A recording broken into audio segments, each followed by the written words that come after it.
He's been on the public's radar since 2018, but his true identity is unknown. That is, unless you're in the FBI. Ronaldo Nazzaro is 45. What I can bring to the table, what is my history, and I laid out a story that I was a old biker, shocker, and a former skinhead from South Carolina. As Scott would find out later, the owner of that email account was none other than the founder of the base himself. Online, he's known as Norman Spear and Roman Wolf. He's been on the public's radar since 2018, but his true identity is unknown. That is, unless you're in the FBI. Ronaldo Nazzaro is 45, American, born in New Jersey. He'd worked as a contractor in Iraq for the Department of Justice. Now he's in Russia, but it's 2019. You can organize neo-Nazis into a network of accelerationist insurgents from just about anywhere. The email exchange continues for less than a week. Then, Scott is invited for a phone interview. It's supposed to take 30 minutes, but ends up... I'm shocked the level of recruitment walls they have for this. I understand it's because they are trying to weed out people that are unserious or cops, but like a weak email thread, then a phone call, then probably another interview, then an IRL interview, then they start the actual like initiation process. Lasting an hour. Now, both Scott and the base have a 24-hour grace period. After that, Scott will need to make the decision. Does he truly want to join? I passed the test, and they bring me in. And they asked me, hey, where are you located? And I said, in East Tennessee. And they said the closest cell to you is in North Georgia. That's where Scott will have to pass one final test, an in-person vetting session. August 2, 2019, Rome, Georgia. To Scott, the men look more like boys. He knows that one of them is the leader of the base's Rome cell, but that's it. Yeah, like you're getting vetted into this, like you're getting basically initiated into this group. He's fucking 48 years old, and the dude that's the leader is like talking to a fucking teenager, man. 19, 18. This guy's like, hey, you got to take this tab of acid and fucking drink this goat's blood. They tell him to step out of his truck. Scott isn't wearing a wire. He knows they'll check. But hidden in his truck is a tracking device, put there by his case team. As long as Scott is near his truck, his team will be able to find him. I step out, shake hands or whatever, and he says, hey, I need you to put your phone in airplane mode. And I said, okay. He pulls out this wand thing that I'd never seen before. It looked like a Geiger counter. It had a big triangle card in it, lights all over it. He wands me, and I pass because I'm fine, I don't have anything. Then he starts wanding my truck. No big deal. Until he starts going to the back driver's side of my truck, which is where the case team placed my tracker.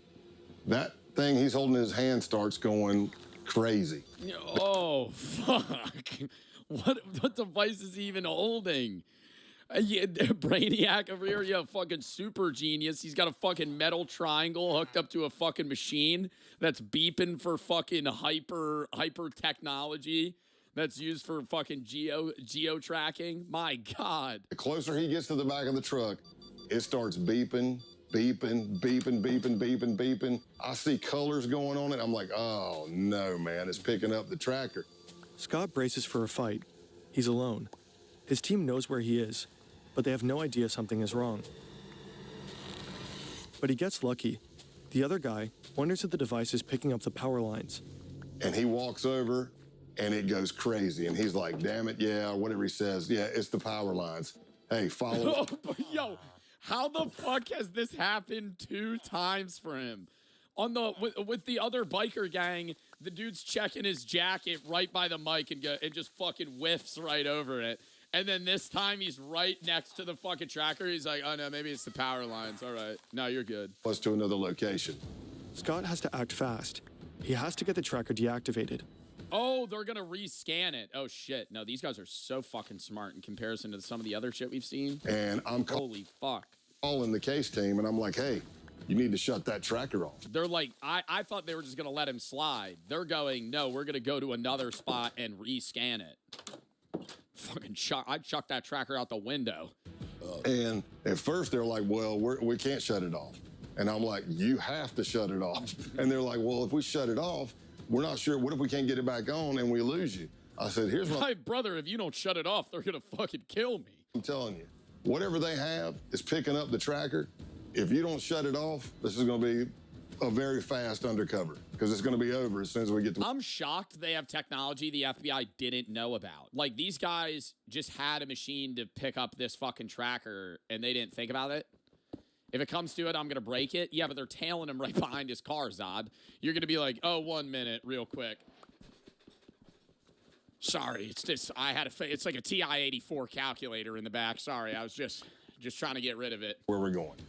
They arrive at an abandoned concrete plant. And I'm thinking to myself, oh, this is great. How many movies have I seen where somebody's killed in an abandoned concrete plant? I hope they got the tracker off. They pull out the wand, they wand me, and I passed. Scott is in. By this point, Scott's been around the block. The outlaws, the Ku Klux Klan. But nothing could prepare him for what comes next. Scott has been with the base for over 2 months now. As a boy, he loved camping with his parents and friends. He'd explore the woods, go fishing. But the camping trip he's just been invited to isn't like the ones he used to go on.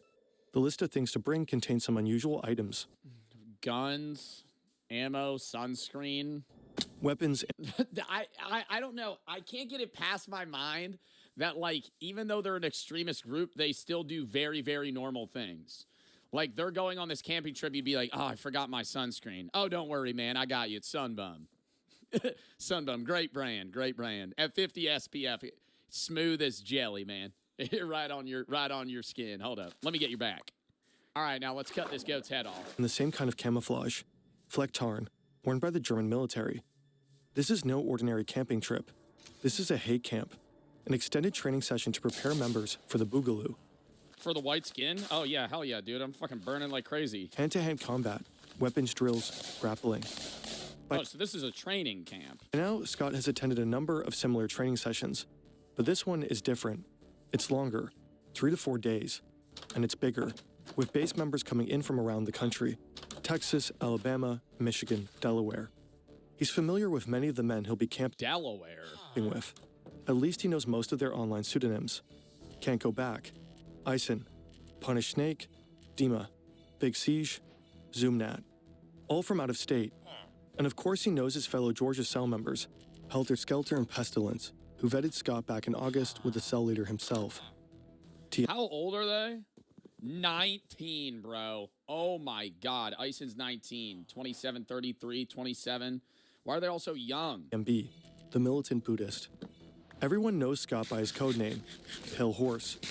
When you're an undercover agent, some cliches are true.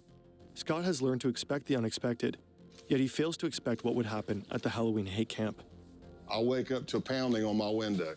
Pale horse, you gotta wake up, you gotta wake up. I'm like, what's up, man, what's going on? They're like, hey, you gotta get out here and see this. I've been doing undercover since 1996 at this point, and I have never been with a group of people where I had to burn Bibles, burn American flags.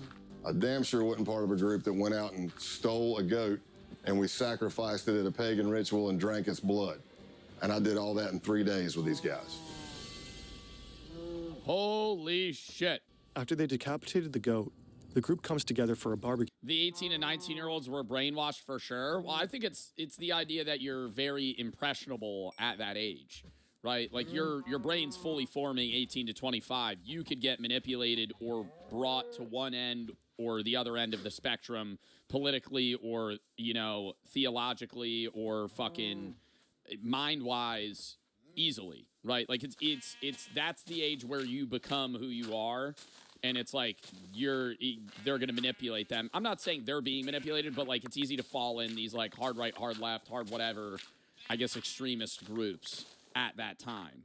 It's also the time where a lot of recruitment goes on. This is just a side conversation, just to kind of back up the point that I'm making. It's one of the times where a lot of recruitment goes on. This is also my opinion for the military, because I think when you join the military at that age, you're the most impressionable, you're the most physically fit you'll ever be in your life, and you're the most moldable you'll ever be in your life, right? So the prime, like the best, I guess, military guy physically in terms of like infantry or like on hands work is people 18 to 25, men 18 to 25. That's the time where like they can tell you what to do and you're going to be able to do it the best that you're able to ever do it.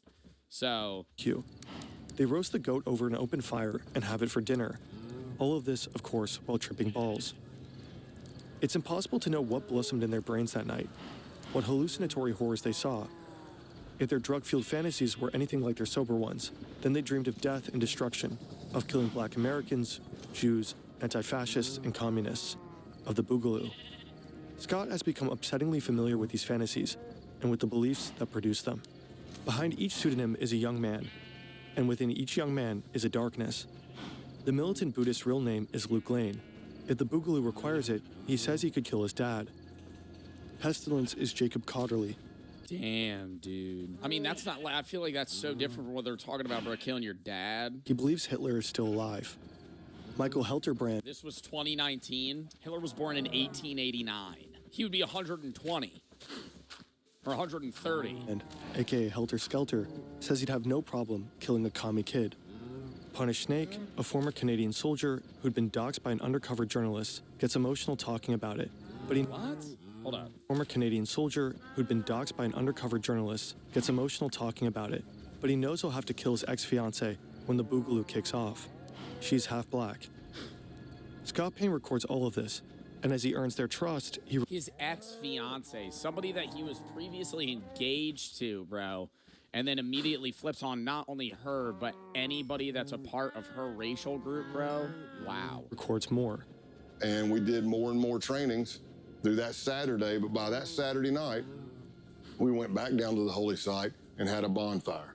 And that's where the American flags were burned. That's where holy Bibles were set on fire. And everybody's screaming, death to your, F your Jewish God, death to America. And when that training camp ended, that's when I advanced even more in them trusting me. And that's when TMB and Pestilence started bringing me in on murder plots that they had. It's more than 2 months later, and Scott is back at TMB's farm. Damn, dude, there really is levels to like the organized crime shit. Like there's levels where it's like, okay, they're just like dealing drugs, then there's like trafficking and murder, and then there's like just this is like a straight up terrorist group. The 100-acre property where the Halloween hate camp took place. For the last few weeks, TMB has been talking about another camping trip, but he's been cagey. He doesn't want to share information via chat. Scott has convinced him to meet. He wants details. It turns out the camping trip isn't a camping trip. It's a hit job. TMB creates a separate chat room called the camping trip. And when he was saying we're going on a camping trip, what he was saying is we're going to kill somebody. Their target is an active Antifa couple in the Georgia area. It was going to be me, TMB, Pestilence, and Helter Skelter. And we were all going to make entry into the house. TMB wanted me to go with him to kill everybody, while Helter Skelter would be covering out the window to make sure no cops were coming and stuff like that, or help. And then Pestilence was going to set the house on fire. But in the planning of everything, at one point, Helter Skelter says, hey, if you don't mind, I'd like to pop my cherry on this one. That confused me because it means something completely different to me. And I'm like, what do you mean? And he said, Oh, he's never killed somebody. I would like to actually put a bullet in somebody's head as well. After casing the house, they begin the next phase of the murder plot, planning. It was pretty extensive, like... This isn't enough. Like, when do they call it? What? That's all, that, like, no, seriously, like, dude, he's literally actively planning a murder, and I'm like, this isn't enough for them to, like, just, bang this down and fucking get these guys. You go to a camping site, we leave... I'm really wondering if he lets him do it. Everything digital, everything phones, everything there. We go scrub ourselves at a pay-by-the-hour motel. We tape our pants to our shoes, our gloves to our shirts, Vaseline on eyebrows and facial hair. See, this is all to avoid leaving DNA for law enforcement. At one point, TMB... God, so it's like, dude, they know what they're fucking doing, Like, this ain't some shit where they're just gonna bust in, case the place, and then shoot people and run. They're so smart in a bad way. That's what I'm saying. Like, they've got the knowledge, but they've got the wrong motive, right? Like, they know what the fuck they're doing. They know how to kill people. He had done research, and he said that he read that the first time somebody kills somebody, they lose control of their bowels. So he was suggesting that we all wear adult diapers. I didn't tell him that I'd killed somebody before, but I told him I think I'm okay. I don't need any diapers. I was just as shocked when I got brought in on this murder plot as most people were. Oh, so But while none of them have killed anybody yet? this is going on, the Baltimore cell, which is Can't Go Back, and Eisen and Punish Snake, are planning to go to this Second Amendment gun rights rally in Virginia that they thought was going to be the kickoff of the Boogaloo and the D-Day, the race war. Their idea was they knew you're going to have a bunch of Second Amendment people there, militias, 3%ers. You're going to have cops. You're going to have protesters. What if you pop a couple of rounds into that crowd? Nobody know who's shooting at who, and everybody starts shooting each other. That could be the set-off. Scott and his team know they have to stop him, and there's no time to lose. The pro-firearms rally is on January 20th, 2020, just a few months away. They jump into action. The next weeks are a flurry of activity, meeting, coordinating, and planning. Finally, the day of the bust arrives. It's a Wednesday, and I'm in Rome, Georgia. I pick up Luke, who's TMB, to go to lunch. And we pull out, and as I'm driving down the road, I knew what my ruse was going to be. I was going to say something was wrong with the truck, but sure as you know what, the truck made some loud sound I've never heard. I didn't hit anything. Something just No way he just got lucky again. That's so fucking weird. went, "Ta-da," and I was like, did you hear that? He's like, yeah, and I go, man, if my brake calipers are frozen again, I'm going to be, because that did happen. So I took a left out of his neighborhood, pre-planned by the SWAT team, and I pull up tight to a fence. And as I go, hey, I'm gonna get out and check the truck. So I'm walking around the back of the truck. Another vehicle pulls up. He doesn't know who they are. I know who they are. They're part of the case team. And the guy says, hey, man, you need any help with that? And I look up and I'm like, oh my gosh, I can't believe it's you. What are you doing in Rome, Georgia? He goes, what are you doing here? I'm like, man, I haven't seen you. And as I'm doing that, there's the distraction. Here comes a Bearcat with a SWAT team over the hill, barreling down the hill. But Luke's looking at me, not at the car coming. And when that thing's coming, I jump in the back of the agent's truck and I'm like, go, go, go. And you could hear the SWAT team giving commands. And luckily, the arrest went down without an incident. The next morning, SWAT teams arrested Eisen, Can't Go Back, and Punish Snake. Essentially, we kind of tore down the base. Luke Lane, aka TMB, was sentenced to 6 years in prison. Jacob Cotterly, Pestilence, got 13. William Bilbrough, Eisen, 5. Patrick Matthews, Punish Snake, and Brian Lemley, Can't. They were planning the societal collapse of the United States. 5? Maybe with rehabilitation of sorts. Bro, what? They're out now. Because this was 2019. Go Back, 9 years.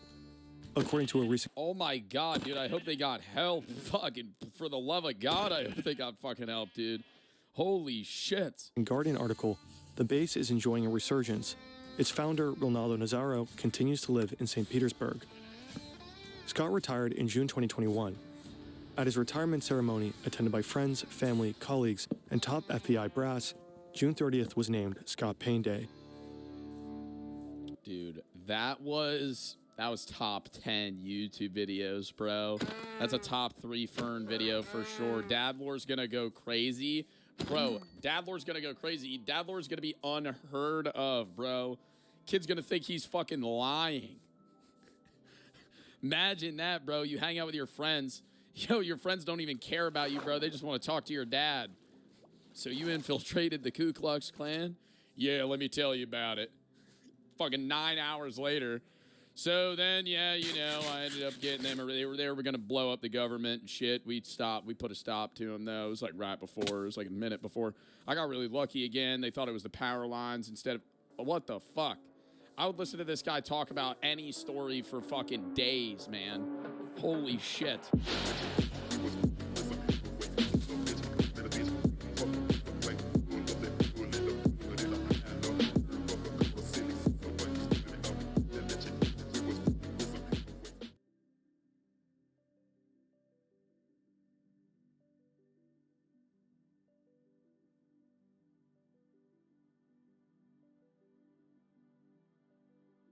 What's that kick called where the player uses the other leg behind to kick? Indoor drying making your clothes smell musty? Ugh. Bust the muss with Lenore Outdoorable. And unleash the sunshine freshness of drying outdoors on your clothes. What the? Fresh. Lenore Outdoorable. Fresh as if dried outside. What's actually happening in North Korea? This is a long fucking video, but I really want to watch it because I was hyped when Johnny Harris said he was making a video about North Korea. He's like obsessed with maps and he gives a lot of like info about individual areas based on maps, so I think it'll be cool.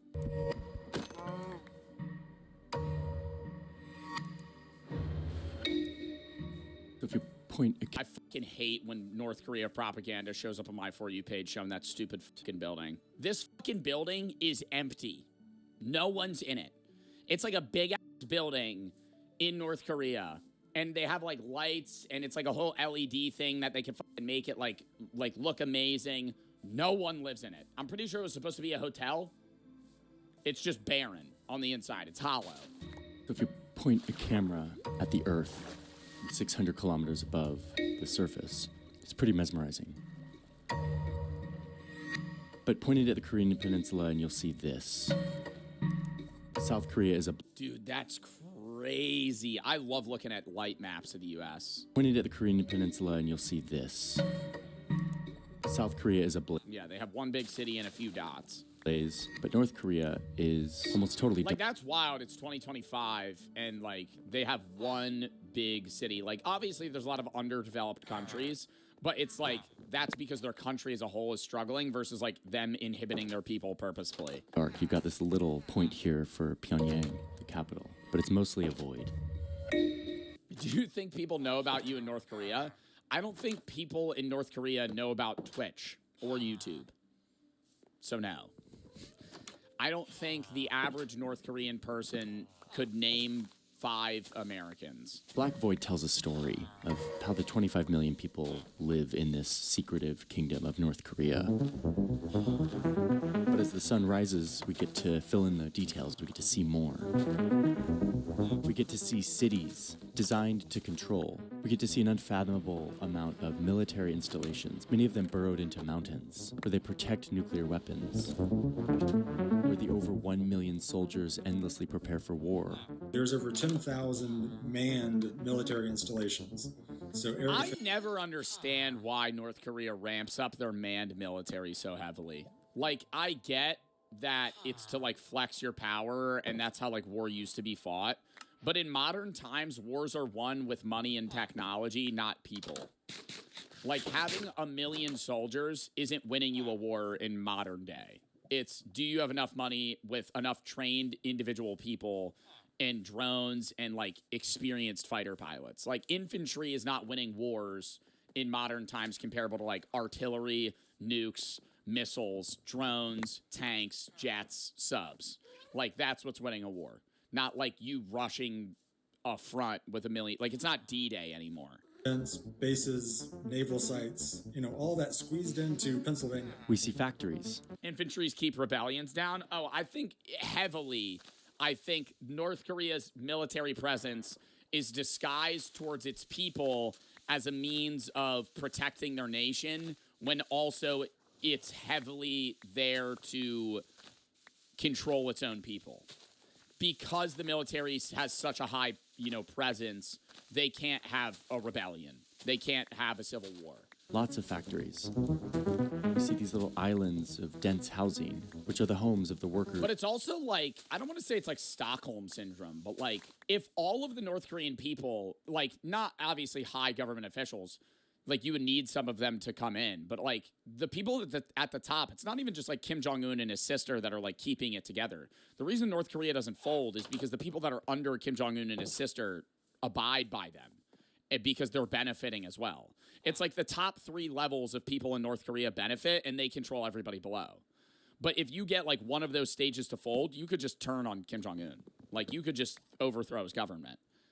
Who are assigned here. It's not easy, and it probably will never happen, but...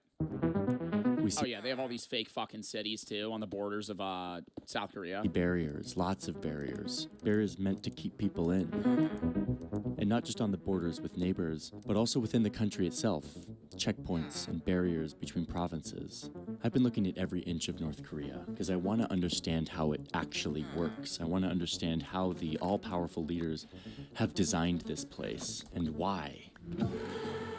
And I've been stumbling upon stuff that I never thought I'd see in North Korea. Ski resorts, an international children's camp, lots and lots of water slides, markets where people buy and sell things, schools and fields, fruit factories, coal shipments, limestone mines, burial grounds, prisons. Whenever I hear the word farm in North Korea, I just think of that one video where Kim Jong-un's like just feeling a bunch of like corn, and he's doing that like squat where like people smoke cigarettes, but he's just like holding leaves, and he's like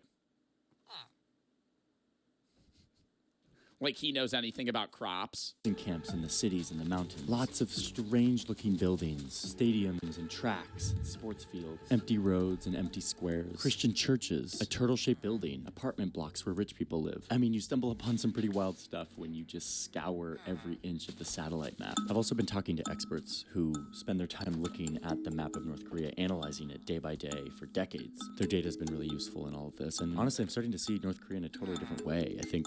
Do you have ops in Korea? No. I just feel I love learning about North Korea because it's like shrouded in mystery, but it's also just like I feel bad for the North Korean people. Like they're literally manipulated for the benefit of like millions of people are being like manipulated and having their lives effectively ruined for the benefit of like a select few, like one man, but also like the people that are directly below him. Exposed to a very specific version of this country. And that doesn't mean it's an inaccurate version, but it's just one version. Today I want to show you a deeper version. Now the map can't tell us everything, but I'm seeing how it can fill in the blanks in my knowledge of how this country actually works, broadening my perspective on this most secretive kingdom in our world. So buckle up and let's get ready to look at this map. Whenever I see pictures of North Korea or videos, is it like always cold there? I know they have beaches in summers and stuff, but like climate-wise, everything always looks barren and dead. I mean, first things first, North Korea is a beautiful country. North Korea is usually viewed as, you know, this hellscape of a place, but it's actually really beautiful. Lots of mountains and hills and rare animals and everything. It's home to this huge mountain range. Among these rugged mountains, you've got this volcano. I think about that all the time. The other day, I was watching a video about like the mountains of China, and it was like showing a monkey, and I was like, do you think that monkey knows he lives in China? It's fucking stupid. They don't think about that though. They're like, obviously they don't think about that. Like the country borders only exist for humans. No shit. Yeah, I know. But I'm saying like, all of our maps and everything that we draw, like just remove those borders. That doesn't exist for any animal outside of us. Like we're the only people that give a fuck about that. Like what? Oh, this is my land versus your land. A monkey's just trying to fucking survive, man. He don't give a shit if he lives in Mongolia, China, wherever he is. It's fucking, I'm just trying to not die. Yeah, it's all political. A sacred spot for North Koreans. It's where their legends say their great leader Kim Jong-il was born. Incidentally, it's right on this border, actually. Half of Mount Paektu is on the Chinese side. China, North Korea. North Korea can get really cold and snowy. So weird they split that there. Why don't they just give it to one side or the other? Why do they both own half of the fucking lake? It's home to between 20 and 30 million people. It's about half as many as live in South Korea. And it was the war in the 1950s that created these two Koreas, and in the process turned what is now North Korea into dust. I think what's fascinating, too, is if North Korea stays the way that it is now, those two countries will separate language-wise so drastically that they'll be unable to communicate with each other. Like, they're already, obviously, it's like linguistically, you just have slang, like even in between Spanish countries. You have, you know, people that are in Ecuador versus Argentina, and there's just like conversational Spanish exists in different realms. But with them, it's just way different. Today, North Korea is built around a few major cities. Here's the 10 most populous. Some have ports, some are up on the border with China, and then there's this river city of Pyongyang. This is the capital.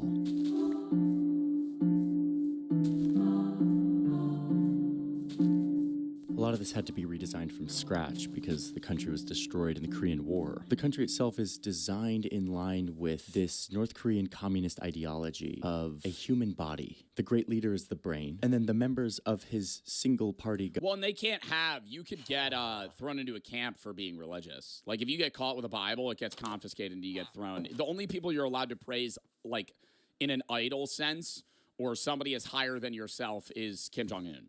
Kim Jong-un or the leaders of that family, like Kim Jong-un, Kim Il-sung, like you can talk heavily and praise them as if they were gods, but just them.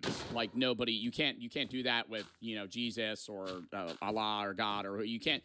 Any god that exists outside of them is no. Government represents the nervous system that connects his will to the masses. The masses are the bones and the muscle, the ones who carry out the work of building this country. The country is supposed to act as one, serving the will of the brain, the great leader. And what I'm seeing is that this kind of body configuration allows them to do some pretty unique things. First and foremost, military. Most countries spend like between 1% and 4% of their GDP on military. Well, they're trying to get that higher. We spend a large percentage of our GDP on the military because the United States effectively has like full reign over NATO currently, and that's why like the US's opinion in what they want to do within NATO, most European countries just have to agree because the U.S. has such a big military, European countries have been able to cut back on military spending drastically and increase that on public spending within their own people, which is why Europeans are able to have better access to public free healthcare and all these other things. And that's why Trump is trying to make them spend more money. He wants them to spend 5%. They all signed it outside of Spain, if you've been, keeping up with politics, where they have to spend 5% of their global GDP on their military to strengthen their own barriers. And that, I don't support Trump. I get him doing that. But he's not doing that so we can cut back on our own spending. He's spending more money. The thing that doesn't make sense, I'm not trying to get into like a shitting on Trump thing. I think that we want to have a lot of the benefits that European countries have for our own people.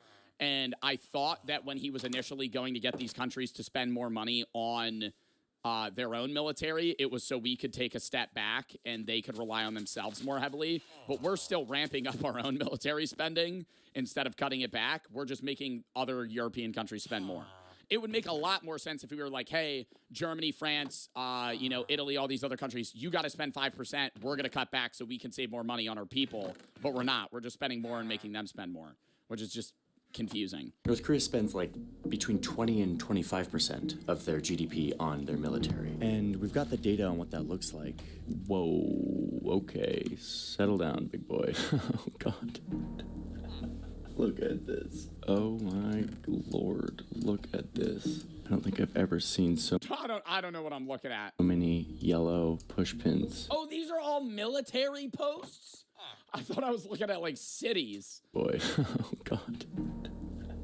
Look at this. Oh my Lord. Look. Dude, they're like every fucking mile. Look at this. I don't think I've ever seen so many yellow push pins in my life. It kind of reminds me of that map of like saunas in Finland. Place is like a fortress. You can see that a lot of this is concentrated down here on their southern border. This is the DMZ. It's actually a 4-kilometer thick border. And technically within this 4 kilometers, there's supposed to be no military stuff. That is, if you don't count the thousands of landmines that are there left over from the Korean War and that North Korea continues to plant. But in terms of weapons, most of it is right here on the border of the DMZ, where North Korea has 900 artillery guns that are aimed right at Seoul, South Korea. In the event of a conflict, these guns could fire 10,000 rounds a minute at South Korea, which would make good on their promise to turn South Korea into a sea of fire, which they often make towards their southerly neighbor. Now, a reminder, it's not just North Korea. If we were mapping American or South Korean military assets, you'd see a lot of those too on the southern side, down here. But we are looking at North Korea right now. I just can't imagine being, like, obviously in Kim Jong-un's mind, he's like the leader of North Korea and he like thinks he's, so highly of himself. He's very narcissistic. But if you're like a military general under Kim Jong-un, obviously you want to keep that position because it aids you. And so you have that selfish mindset in that sense.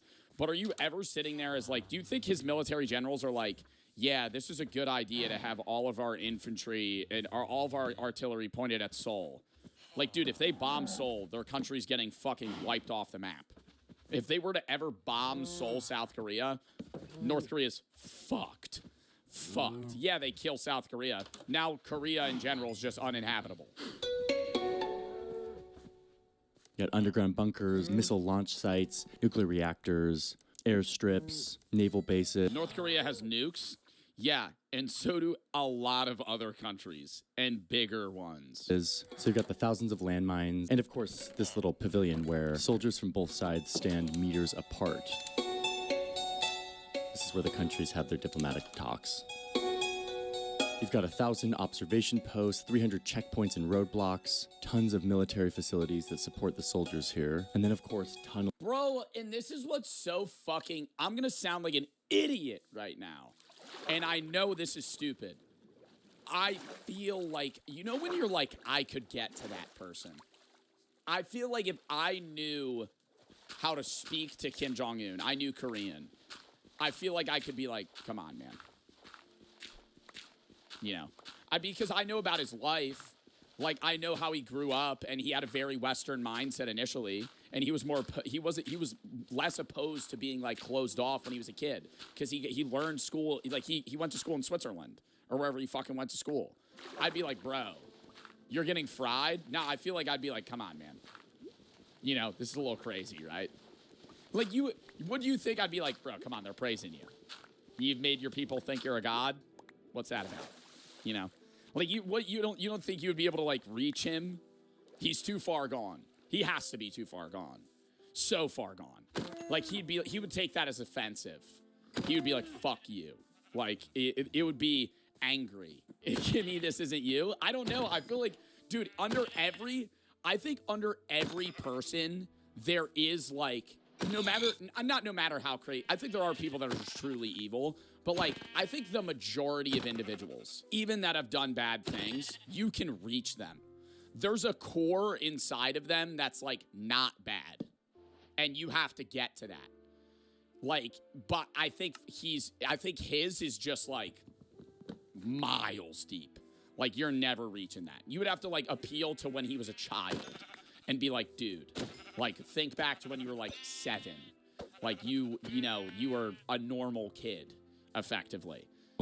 Man, you're going to see a lot of underground stuff here. North Korea is covered with these. The painter, he's evil. Is there a scenario where, if you're asking me if Adolf Hitler was evil as fuck. I think there is a multiverse world where he didn't become a genocidal dictator. Because at the end of the day, a kid's a kid, right? I think there are people that have mental imbalances, but I think everything went wrong in his life and his own mind and his own contemplation to where he became a terrible person and one of the worst people that have ever existed. But I think there's a world where that man grew up and wasn't a genocidal dictator. I think that scenario mixed with, obviously self-contemplation. Same thing with, like, people that are serial killers. Like, they have those imbalances in their brains, but there are people that are probably predisposed to be serial killers that don't end up becoming them. This country was basically flattened. Almost every building was turned to dust by American bombs. So a huge part of the North Korean psyche is this paranoid fear of air power. They designed their defense strategy to be ready for if that ever happens again. So you have a lot of these fortified bases and tunnels. Some of them are... I love this video right now, Chad. I love talking about this. I'm sorry. We're going to be here for a while. For weapons storage. And some of them are for invasion. Like down here on the DMZ, they secretly dug a bunch of tunnels that are kilometers long that go under the DMZ. This would allow them to move troops into South Korea very quickly. I actually went into one of these tunnels that had been discovered by South Korea. But these tunnels also have another purpose. And in fact, the military itself, a big portion of it, is dedicated to protecting one family. You'll see this in the capital. This is the barracks that houses some of the 100,000 bodyguards meant to protect the Kim family. This hill is like a giant... 100,000 bodyguards? He has 100,000 bodyguards. What do they fucking come in and out of rotation? Even the Kim family. The Kim family can't be that big. Bunker. It's home to a bunch of military installations, some of them deep underground, a lot of them connected through tunnels. And this is Do you think his wife loves him? Actual question. Because he's married to like a famous Korean singer or something. I don't know. I feel like that's also like a trade-off relationship. Like she gets the benefits of being with him. And I also think it's like if she said no. Like, do you think they have regular conversation? I think about this stuff all the time. Like, Kim Jong-un exists in the world we're in right now. He's probably asleep because Korea time zone is way different. But, like, do you think they just sit at dinner and, like, talk about, like, shows or something? Because they don't, I don't know, or, me and Brooke just talk. Like, there's times where me and Brooke will hang out and we're just talking for, like, an hour, 2 hours. Do you think they just talk? But about what? Like, I just, there's no way they have regular people conversations. There's no way. In the position, his life is so fucking weird that it's like, he's not sitting there just like, so yeah, you know, we're probably going to go on a hike. I'm really excited. I want to go skiing this weekend. No. Or even that, like me and Brooke will just talk about like the universe or people or like shows, our interests. You know, their day. I think it's all just like very surface level bullshit. Like, you know, when you're at like a family dinner and it's like silent and you're like, you hear the fork and knife cutting and it's like, so, no, this steak's really good. Like small talk. I think that's all it is. Now look at their missile sites. Missiles, rockets, nuclear weapons are a big deal for this regime, and especially the most recent leader, who, as you can see from this graph, has really ramped up the testing of all of this. These missiles have all kinds of different ranges, but the longest ones can go 12,000 kilometers away. I mean, that puts a lot of the world in range, including the United States. Many of those are up here in these mountain bases, where they store these missiles and where they can launch them. But lately, they've also been trying to send up non-weapons into space. They're trying to make their own like space station. This launch pad is where over the last couple of years they've tried to put satellites up into space. It's not even like you know how like the wealth gap is getting worse in the United States? I think that's like in the wealth and like intelligence gap, right? Between the lowest and the highest. That's like a proven thing. It's getting worse. Right? Not only in I don't think they're necessarily correlated where it's like intelligence and income, but like the dumbest people in your class and the smartest people in your class are further apart than they've ever been. I think in North Korea, it's like, because there's the majority of North Koreans probably, it's like,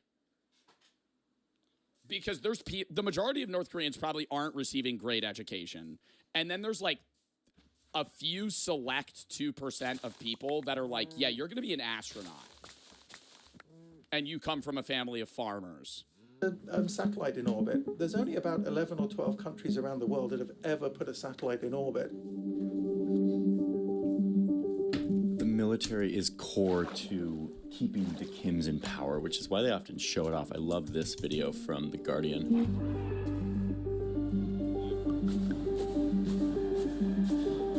I do watch their marching videos.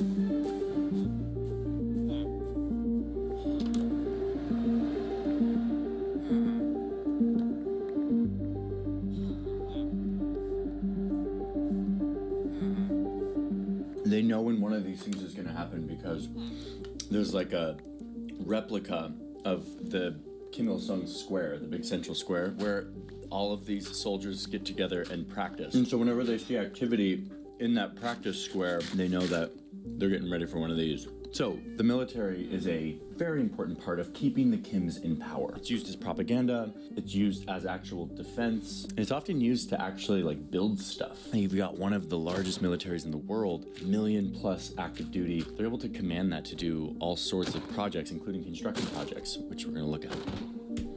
One thing you'll see a lot of They use their military to build things. in North Korea is fences, and not to necessarily keep people from coming in, but more so to keep people from going out. Which is fucking crazy. Crazy. And I know that, like, I hate, you know, piggyback. I don't like giving, like, Trump credit. But one of the things that he said, which is, like, true to a degree, if your country has a lot of people coming to it, that means your country's at least doing okay. If you have to make a fence to stop people from leaving, that's a problem. And you're trying to get people to fuck it. Hey, we're going to build this fence because we don't want you to go. What? They've spent years building a fence around the entire perimeter of the country. Yeah, so you can't run away, which is fucking nuts. At least 1,400 kilometers. Like, that's why I don't think they're brainwashed. I don't think the average North Korean is brainwashed. I think they abide by the rules of, like, yeah, America's bad, everything else sucks, North Korea's awesome. Because if they don't, they'll be in trouble. I think it's like they have to abide by the leader because it's like, if you don't play by the rules, you're fucked. They know, like, I'm not allowed to leave. Bordering China alone. Here's all the security outposts. I mean, this fencing goes through said, I want to give somebody from North Korea a warhead sour candy. All kinds of terrain, including dug into the beach. And a lot of this was built recently, as more and more people have been trying to escape. And then within the country itself, there are barriers that control people's movement. The country has checkpoints at the province borders to make sure people aren't moving around without permission. So yeah, a lot of people can't get out of North Korea, but some can. In fact, there's a whole network of IT professionals, North Korean like engineers, who interview for Western tech jobs, get hired, and then pass money and information back to the North Korean regime, all without their employer knowing it. Why would any employer hire a North Korean citizen then? Okay, I'm about to try to conduct a job interview for the first time with a North Korean? No. In my life. I reached out to David Wensky, a senior software engineer, and he responded to me 3 hours after I reached out, but I'm not actually hiring Oh, that's a fucking fake name. anybody. And I don't think David Wensky is actually who he says he is. This is a big rabbit hole that David Wensky is very juicy. I don't think anybody is named David Wensky in North Korea. And my colleague Christoph went down that rabbit hole in a new video that's live right now over on his channel. His show is called Tunnel Vision. It is I need to fucking see that. very good. And this story about IT espionage and money funneling back to North Korea is incredibly wild. How deep Christoph was able to get. So you should go check that out. The link is in the description. Okay, so a lot of this stuff probably isn't that surprising to you. This is the kind of stuff we see on the news, the stuff that gets covered a lot, the military, the missiles, the control. But now I want to get to the part of this country that really led me to this video in the first place, which is the stuff that we don't see very often, to try to expand my understanding of what it is like to live in North Korea. What is life like in these cities, out here in the rural areas? How do they make stuff? Where do they get their food? Entertainment, community. It turns out that between defector testimony, state news, and the satellite map, you can actually learn a lot about this stuff. A lot of North Korea's cities were designed from scratch after the city was turned into rubble because of the Korean War. And because of that, they have very unique design that is meant to fulfill a certain objective that is in line with North Korean ideals of controlling people, unifying people. I always find it fascinating that the roads and I understand their sidewalks being big because the majority of them don't have cars, but they'll have like 8-lane highways, 8-lane roads. And maybe it's for military vehicles if they ever need the space. I would get that, but it's like they have no cars on the roads ever. People and continuously celebrating their leaders and the struggle of their continuous revolution. So, many of us have seen the capital, we'll get to that, but I want to look at these other cities. A lot of North Korean cities are built around a big central square, like this. A lot of them have these circles that look like they're hand-drawn. The square is kind of the middle of the city, and then you have these massive boulevards that kind of frame out the city. Dude, that's what I'm saying. That's like fucking 4 lanes. You have like 6 cars in the fucking whole city. Notice in a lot of these cities that these boulevards are pretty empty. You see a lot more buses than you see private cars. Oh, and you see a mosque every once in a while. I've tried to get to the bottom of what... That ain't a mosque. You're not allowed to fucking worship there. What the deal is with these mosques. North Korea has a couple of these churches or mosques that are mostly there for optics, from what I can tell. More on that in a little bit. So yeah, you've got these empty boulevards, lots of empty squares that lead to these kind of grand spaces. Now, these spaces are often punctuated with some kind of monument. Here's one. Here we go, Central Square.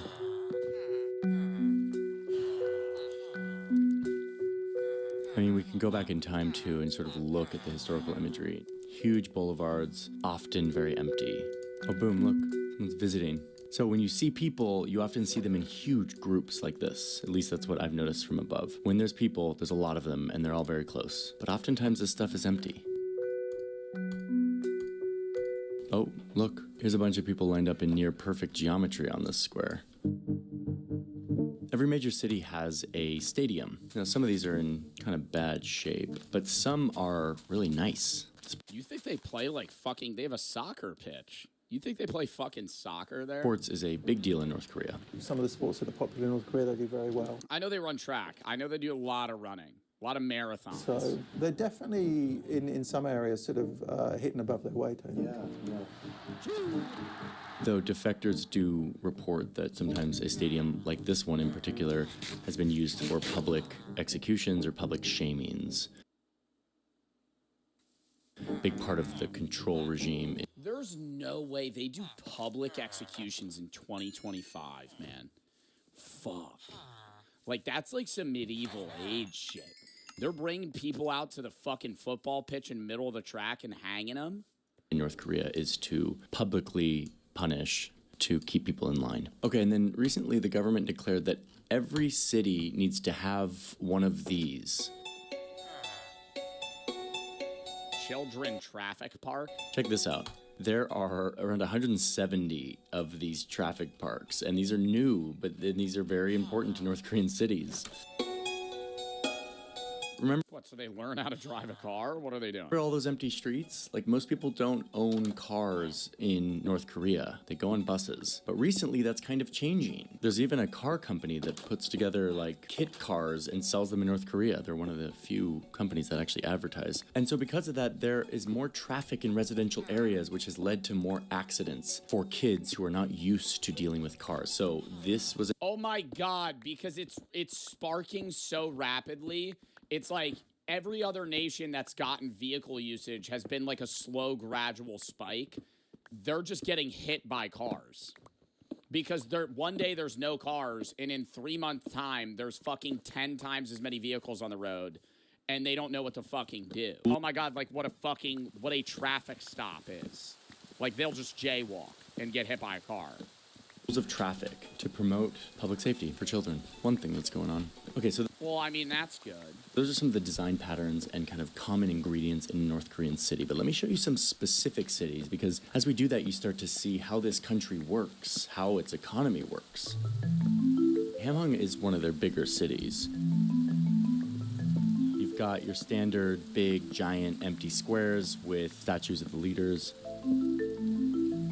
This is actually a big economic hub for chemicals. Here's an area that some experts believe is a chemical facility where they actually store this stuff underground. Remember how they love to put everything underground to protect it? These little white dots sort of represent. How many people live in North Korea? Did he say 20 million? 26 million people. I can't grasp if that's a lot of people. You shoot a number, I'm like, yeah. Because I always just know, like, the USA is like 360 or 380 million. I'm like, yeah, that's a lot of people. But you can't really visualize it. Chemical weapons or other sensitive chemicals that they don't want the world to know about. See these big industrial facilities. They make a lot of chemicals, like fertilizer, pesticides. It's home to this pretty wild-looking amusement park. I don't know what is going on with these slides. Now, I've never seen it full of people, even when I go to a weekday in the summer. So it's just a dead water park, but they still maintain it? I want to show you this one factory. This is a really important building in North Korea because this is where they make vinylon. Vinylon is a fabric that you can make not with wool or cotton, but with coal and limestone, which is something they have a lot of in North Korea. So as a part of the push for self-reliance, North Korea produces this synthetic material called vinylon. They use it for uniforms. Like a lot of clothing in North Korea is made with this really tough, scratchy, durable vinylon material. Use it for curtains. They kind of use it for everything. It's the North Korean national fabric. So this is their biggest vinylon factory right here, and it's so important that the leader came to the reopening when they renovated this thing. So yeah, vinylon is made with coal. They mine a lot of coal in North Korea. If you zoom into this port in Hamhung, you'll see really gnarly looking yellow pollution. But you'll also see ships with coal aboard. You'll see all this coal getting ready to be shipped out, basically all of it going to China and potentially violating sanctions, but that's not what we're looking into right now. Let's go to another city, but this one is interesting. It's up north, right in the shadow of Mount Pektu. This is a nice looking city. It's home to this ice rink. It's got a ski hill up here. There's, of course, the required children's traffic park. And it's meant to show the world that North Korea is open for tourism, especially here in the shadow of their holy mountain. And look, this thing went up really fast. There's evidence that to make this thing go so fast, they used this youth construction brigade, which is a bunch of young people who do construction. Child labor. Child labor. That's this youth construction program, child labor, making kids build things. Labor for 10 to 12 hours a day as a way to show their loyalty to the party and potentially move up in the ranks to move out of their social class, which is something we'll talk about in a little bit. This district was pretty much empty before it started, and in the space of within a couple of years or even a year, all of this was built. We don't know much about the construction standards, but they do build very fast. But yeah, when you control every human in the country, you can build this stuff really quick. Now, whether or not this is good quality stuff is another question. I've seen videos of some of these houses in the mountains that have ice on the inside of the window. So we're not sure if this is, good construction, but boy, they're building stuff fast. Okay, let me show you a few more of these cities. Okay, let's go to Chongjing, port city here on the East Coast. There's some gnarly industrial stuff going on here. Home to these very... Oh, everything just looks so gray. Gray, bland, and just ass. Cookie cutter looking homes. Here they produce textiles, rubber, steel. They build trains. They've got a big power plant. And you can see out here in the water, this is where a lot of shipping comes in and out of the country. Look at all these vessels. I mean, not a lot relative to most countries, but, got all this gnarly industrial stuff doing steel. You can see that they're shipping stuff out. There's coal, some of these minerals, a lot of money. Yeah, what does North Korea export to make money? How does North Korea make money? Within their own nation, obviously, they could have some sort of revenue that goes around, but for a growing country, you want to export outside of your country. Coal? Mix of legal and illegal activities, including exports, forced labor, cybercrime, illicit activities like drug trafficking, weapons sales, and general trade through foreign countries like China. Oh, and they do a lot of overseas construction, it says. Tourism, it says they make money from. That's just not true. They make an insignificant amount of money through tourism. They really should open up their... Dude, I know that's why they can't, because it would, ruin the facade of their country. But, if they really full-blown opened up tourism, you know how many people would go to North Korea? Would you go? If they opened it up and somebody that has talked more shit about North Korea than me went and didn't die, yeah. Who really talks work on North Korea? I don't know. If, Hassan Abi went to North Korea and didn't die, I would go. Prisoners deep in the mountains working a life sentence of hard labor. But yeah, for now, let's just look at this. I mean, some of this stuff just looks like a wasteland, but that's industry for you. But then all of that steel production is happening right next to these tightly packed homes, just endless homes. Those are homes? You've got your required empty boulevard, traffic park. Here's their train station. Here's the big central square. This one's really ornately designed. Let's see if anything happens if we go back in time. Oh, they just built this. This is 2020. Look at this thing go up.